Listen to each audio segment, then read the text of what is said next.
ఈ నెల 18న ఖమ్మంలో జరిగే బీఆర్ఎస్ ఆవిర్భావ సభను విజయవంతం చేయాలని గిరిజన సంక్షేమ శాఖ మంత్రి సత్యవతి రాథోడ్ పార్టీ శ్రేణులకు పిలుపునిచ్చారు. కేసముద్రం మండలం కేంద్రంలోని బీఆర్ఎస్ కార్యాలయంలో ఆత్మీయ సమ్మేళనంలో మంత్రి పాల్గొన్నారు.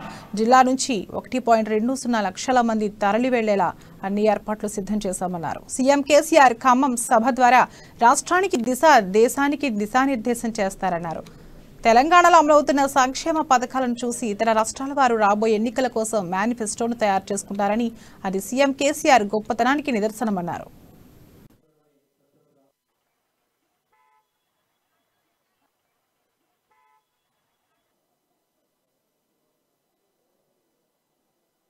అందరం అక్కడికి తరలి వెళ్ళడం అనేది మన ముందున్న లక్ష్యం.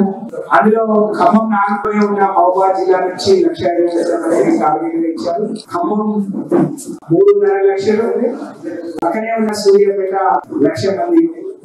5 లక్షలతో 15వ తారీఖు జరగబోయే భారీ బహిరంగ సభ తెలంగాణ రాష్ట్ర రాజకీయ స్థితిగతులను భారతదేశం యొక్క దిశానిర్దేశం జరగనున్న ఒక గొప్ప బహిరంగ సభ.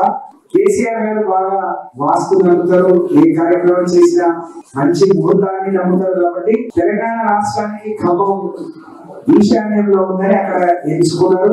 మీకు వచ్చే బస్సు అయితే బస్సు, డీసీఎం అయితే డీసీఎం. వచ్చిన ప్రతి ఒక్కరూ బాధ్యతగా 1 గంట ముందు చేరుకొని అయిపోయి